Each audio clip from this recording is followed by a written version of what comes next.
दोस्तों नमस्कार। आज एक बार फिर हमारे साथ जुड़ चुके हैं भानु प्रताप सिंह एडवोकेट, जो राष्ट्रीय जनहित संघर्ष पार्टी के राष्ट्रीय अध्यक्ष हैं।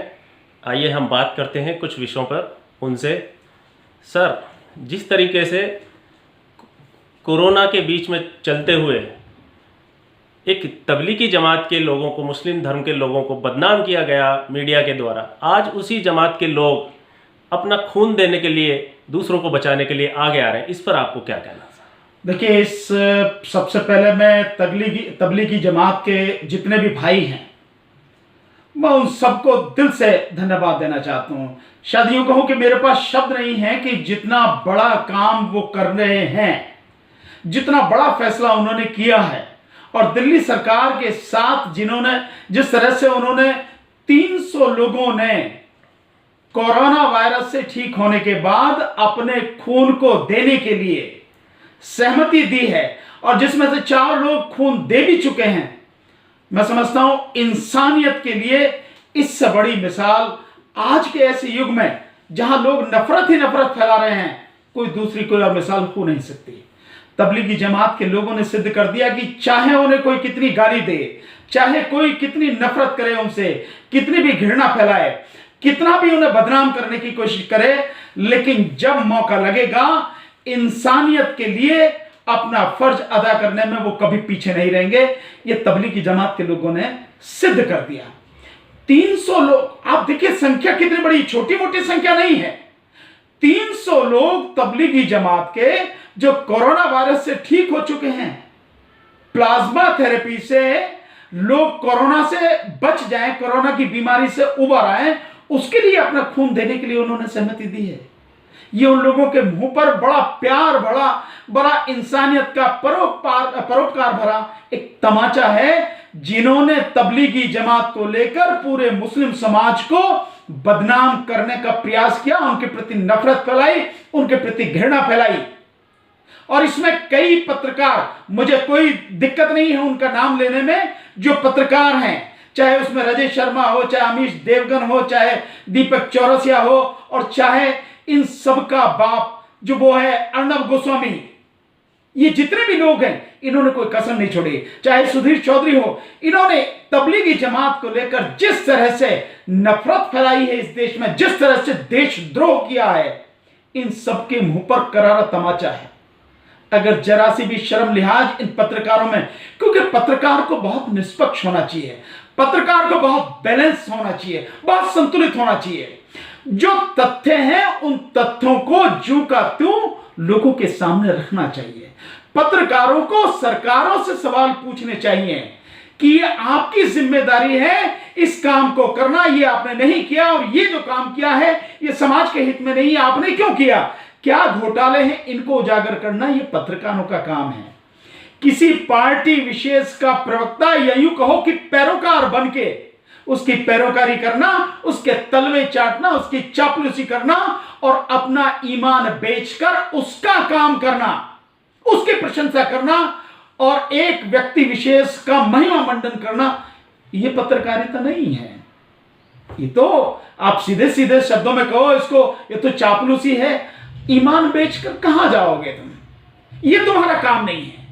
हिम्मत है तो आज जितनी नफरत से और जिस तरह से तुमने प्रोपागंडा किया इसका, तबलीगी जमात का, हिम्मत है तो पूरा उसी तरह से उतने ही दिनों कम से कम दिखाओ ना कि तबलीगी जमात ने इंसानियत का कितनी बड़ी मिसाल कायम की है। कोई ऐसा जितनी बड़ी संख्या में जो है उन्होंने खून देने की बात करी है प्लाज्मा थेरेपी से लोगों को बचाने के लिए, तो ये तबलीगी जमात के लोग हैं। और ये उस तबलीगी जमात के लोग हैं, ये मुस्लिम समाज के लोग हैं, जिन्होंने इस कोरोना के महामारी के समय में, जब चारों तरफ लॉकडाउन है, किसी भी चीज की जो उन्होंने इंसानियत में कभी कमी नहीं दिखाई। ध्यान है आपको, बुलंदशहर में एक व्यक्ति हिंदू था, उसकी मृत्यु हो गई, उसके परिवार वाले भी उसकी लाश को अंतिम संस्कार के लिए लेने गए। पूरा मुस्लिम समाज उसकी अर्थी बना के, उसी परंपरा के हिसाब से जो हिंदू परंपरा होती है, अर्थी बना के ले गए, शमशान घाट में उसका अंतिम संस्कार किया। ध्यान है बॉम्बे में इसी तरह से एक हिंदू व्यक्ति की मौत हो गई और मुस्लिम समाज के लोग उसे उठाकर ले गए, पूरे हिंदू रीति रिवाज के साथ उसका अंतिम संस्कार किया। यही मुस्लिम समाज के लोग हैं, कितनी बड़ी संख्या में पूरे देश में जिन्होंने गरीबों को, उन लोगों को जिन तक खाना नहीं पहुंच रहा, उन तक खाना पहुंचाया, आज भी पहुंचा रहे हैं, लगातार पहुंचा रहे हैं। एजाज खान जो फिल्म स्टार हैं, वो और उनकी पूरी टीम किस तरह से लोगों की मदद कर रही है। और उसी व्यक्ति को जो है एक झूठे आरोप में गिरफ्तार कर ले गया, एजाज खान को। सो ये वही मुस्लिम समाज है, ये वही मुस्लिम समाज है जिस मुस्लिम समाज के पुरखों ने, पूर्वजों ने इस देश की आजादी के लिए बहुत बड़ा बलिदान दिया, और जिसका मैं बार बार जिक्र करता हूं कि दिल्ली में इंडिया गेट जो है, उस इंडिया गेट पर 94,000 लोगों के जो नाम लिखे हैं, उन 94,000 लोगों में 63,000 से ज्यादा मुस्लिम समाज के योद्धाओं के, बलिदान देने वाले स्वतंत्रता सेनानियों के नाम लिखे हैं। और जो लोग उन पर आरोप लगा रहे हैं, जो पूरे मुस्लिम समाज को बदनाम करने की कोशिश कर रहे हैं, उसके प्रति नफरत फैला रहे हैं, उसके प्रति घृणा फैला रहे हैं, हिंदू मुस्लिम का एजेंडा चला रहे हैं इस महामारी के दौर में भी, ये उन सब लोगों के लिए सबक है। ये उन सब लोगों के लिए एक बहुत बड़ा एक सबक है। क्या आज इतनी शर्म लिहाज बची है इस गोदी मीडिया में, ये जो एंकर हैं इनमें, कि जाके अगर जरा सी भी शर्म लिहाज है तो इनके इस परोपकार को, इनके इस महान कार्य को उसी तरह से बताएं, नहीं तो चुल्लू भर पानी में डूब कर मर जाएं। यमुना नदी में पानी इतना तो आई है कि डूब कर मरा जा सकता है। हिंदू मुस्लिम करते हो, यहां तक कि महाराष्ट्र में, महाराष्ट्र के पालघर में भी जो हिंदू बहुल आबादी वाला इलाका है, जहां पर 2 साधुओं की पुलिस के सामने पीट पीट कर हत्या कर दी गई, वो सारे के सारे हिंदू थे। 110 लोग जिनके नाम एफआईआर में, सारे के सारे हिंदू, एक भी मुस्लिम नहीं। उसको भी जो है, जो हिंदू मुस्लिम बनाने की कोशिश की, उसको भी हिंदू मुस्लिम, उसमें भी सोनिया गांधी तक को, अर्नब गोस्वामी, ये जो इस तरह के जो लोग हैं, उस सब में लपेटने की कोशिश की गई कि सब उनकी वजह से हुआ है। और जिस तरह की अभद्र भाषा न केवल किसी व्यक्ति, नेता के खिलाफ, वो विपक्ष के जो लोग हैं, सरकार वाले नहीं, सरकार के तो तलवे चाट रहे हैं वो।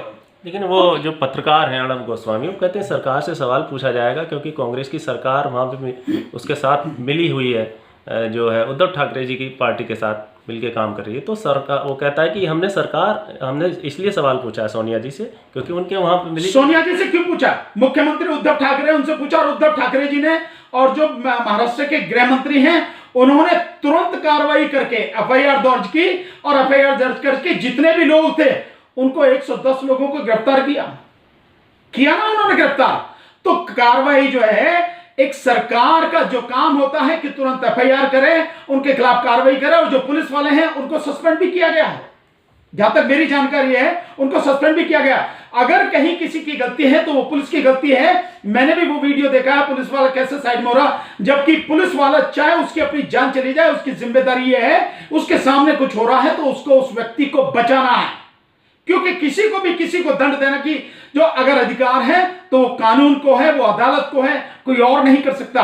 तो पुलिस की ये जिम्मेदारी थी उसे बचाना। सो वहां की महाराष्ट्र सरकार ने, न केवल मुख्यमंत्री उद्धव ठाकरे जी ने, बल्कि वहां के जो गृह मंत्री हैं उन्होंने भी लगातार कार्रवाई की, और गृह मंत्री और उनकी पूरी टीम, उन्होंने ही बताया कि इसमें मुसलमानों का कोई हाथ नहीं है, ये सारा का सारा हिंदू बहुल क्षेत्र है। जिस गांव के पास वो घटना हो, उस गांव की जो प्रधान है, वो प्रधान भी बीजेपी की है, वहां का जो एमएलए है बीजेपी का है, वो पूरा इलाका बीजेपी का है, बीजेपी बहुल इलाका है।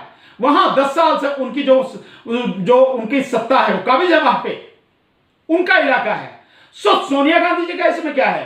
ठीक है, सोनिया गांधी जी की जो पार्टी है उसमें शामिल है, तो आप पार्टी से सवाल पूछिए, मुख्यमंत्री से सवाल पूछिए, और उनसे भी पूछने की जरूरत क्या है, वो उन्होंने कार्रवाई की है।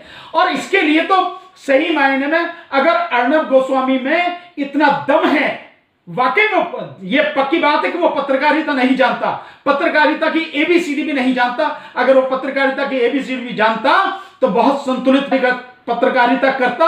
और इस तरह से, जिस तरह से वो बिहेव करता है, चिल्लाता है लोगों पर, गुस्सा करता है, उकसाता है लोगों को, तो ये पत्रकारिता नहीं है। जो पत्रकार है केंद्र की सरकार से क्यों नहीं सवाल करते? जैसे बेरोजगारी बढ़ रही है, आर्थिक स्थिति खराब है। और मैंने अभी 2-3 दिन पहले एक न्यूज़ ई पेपर के माध्यम से मेरी जानकारी में आई है कि गुजरात में कोरोना वायरस को लेकर बहुत अधिक संख्या में लोगों की संक्रमित होने की वो आ रही है खबर, तकरीबन 8 लाख लोग 31 मई तक वहां पे संक्रमित हो जाएंगे। इस बारे में मीडिया केंद्र सरकार से सवाल क्यों नहीं पूछता? नहीं, आपका कहना बिल्कुल सही है। वहां तो ज्यादा ही पूछना चाहिए कि पूरे देश में गुजरात मॉडल जिस तरह से किया गया है, गुजरात मॉडल जिस तरह से दिखाया गया है, गुजरात मॉडल को दिखा के जिस तरह से बीजेपी सत्ता में आई है, यूं कहो कि मोदी सत्ता में आए हैं, तो प्रधानमंत्री अगर सत्ता में आए हैं, प्रधानमंत्री का गृह राज्य है, वहां 15 साल तक वो मुख्यमंत्री रहे, वहां उनसे सवाल पूछा जाना चाहिए।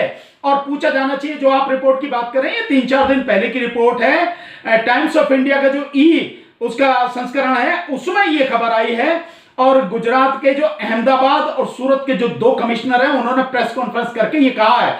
अहमदाबाद के जो पुलिस जो कमिश्नर हैं, उन्होंने तो कहा है, अहमदाबाद के कमिश्नर ने, कि जिस तरह से, और कल मैं न्यूज में भी देख रहा था, कल मैंने उसमें भी न्यूज में देखने के बाद पता लगी कि जिस तरह से अहमदाबाद में मामले पहले पता नहीं 15 दिन में दुगने हुए, फिर उसके बाद में 8 दिन में हुए, और अभी ये न्यूज है कि 2 दिन में, नहीं 4 दिन की बात नहीं, मैं कह रहा हूं 2 दिन की, कि 2 दिन में दुगने हो रहे हैं। इस तरह से वहां पर बढ़ रहे हैं।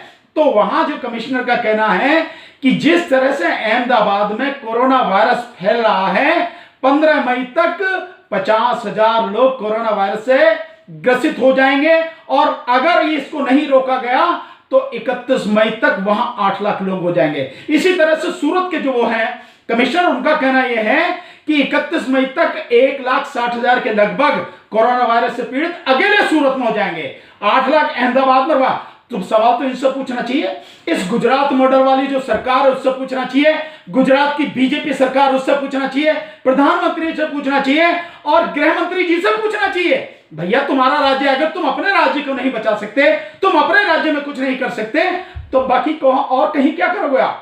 जिस मॉडल को लेकर आपने पूरे देश में हल्ला मचाया, उसी मॉडल की धज्जियां हालांकि पहले ही उड़ चुकी, पूरा झूठ था, झूठ पर आधारित था सारा मॉडल, झूठ का ही प्रचार था, मीडिया का प्रचार था, और कुछ नहीं था। लेकिन देश उस बहकावे में आ गया। पर आज उस गुजरात मॉडल को अगर आप बचाना चाहते हैं तो बचाइए अहमदाबाद को, लेकिन आप कहां बचाएंगे? क्योंकि आप तो अहमदाबाद को 110 करोड़ रुपए खर्च करके नमस्ते ट्रंप कर रहे हैं, स्टेडियम को भर के उसको दिखा रहे हैं, उसके प्रचार के लिए, ट्रंप के प्रचार के लिए आप अपने देश में अपनी जेब से पैसा खर्च कर रहे हैं, उसको यहां पर लाकर सारा दिखा रहे हैं। आप तो यही करेंगे। हकीकत यह है कि इस समय जो सबसे ज्यादा जरूरत है, न केवल गुजरात सरकार को बल्कि भारत सरकार को ध्यान लगाना चाहिए कि जो कमिश्नर ने कहा है उसकी सच्चाई को जानते हुए उस पर पूरा जोर लगाना चाहिए। किसी भी हालत में यह वायरस इतनी तेजी से जो फैला, वहां नहीं फैलना चाहिए। वहां पूरा चाहे कर्फ्यू लगाओ, चाहे कुछ भी करो, क्वारंटाइन करो, जितना भी जो भी स्टेप उठाए जा सकते हैं वो सारे के सारे उठाए जाने चाहिए, ताकि जो वहां की निर्दोष जनता है अहमदाबाद की और सूरत की, वो बच सके। और इसके अलावा लेकिन इस पर सवाल नहीं उठाएंगे, क्योंकि वो मैंने बताया ना कि दलाल मीडिया है, चापलूस मीडिया है, ईमान बेचकर बेईमान हो चुका मीडिया है। ये सवाल पूछे जाने चाहिए। अर्णब गोस्वामी को पूछने नहीं चाहिए प्रधानमंत्री से सवाल, अर्णब गोस्वामी को पूछने नहीं चाहिए गृह मंत्री से सवाल, वहां के जो मुख्यमंत्री हैं उनसे नहीं पूछने चाहिए ये सवाल कि क्यों फैला इस तरह से, इतनी स्पीड से क्यों फैला है। ये सारे के सारे सवाल पूछे जाने चाहिए, लेकिन नहीं पूछेंगे, क्योंकि वहां हिंदू मुस्लिम नहीं है ना। हिंदू मुस्लिम कहां है? जमात में। हिंदू मुस्लिम कहां है? पालघर में। सो ये सारे के सारे ये सब बिक चुके हुए पत्रकार हैं। ये सब के सब एक व्यक्ति का महिमा मंडन करने में लगे हैं, देश की कड़वी सच्चाई को सामने लाने के लिए तैयार नहीं है। इस कड़वी सच्चाई को सामने लाने के लिए तैयार नहीं है कि पीएम केयर फंड क्यों बनाएगा, जब पहले से फंड है, उसमें कितना पैसा इस समय तक जमा हो चुका है। पहले हफ्ते में लगभग 8,000 करोड़ हो चुका, उसके बाद की कोई खबर नहीं है कहां गया पैसा, और उसका पैसा किस तरह से लोगों मतलब स्टेट तक पहुंचा है। कल प्राइम मिनिस्टर ने मंत्रियों के, प्रधानमंत्री, मुख्यमंत्रियों के साथ में जो मीटिंग करी, उसमें ये सारे सवाल आ रहे हैं कि जो मुख्यमंत्रियों का, जो हर राज्य का अपना जीएसटी का पैसा है वो भी नहीं मिला उन्हें, और जो रिलीफ के नाम पे है वो कुछ नहीं मिल पा रहा है उन्हें।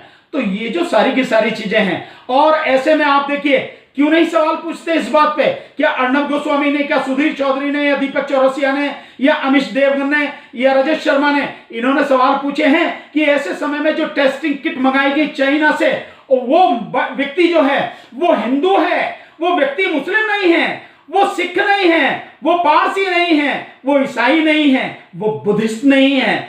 उस व्यक्ति ने किस तरह से लाके 18 करोड़ 75 लाख रुपए, जो मनीष शर्मा जी बता रहे हैं कांग्रेस के प्रवक्ता, कि इतने में किट बेची।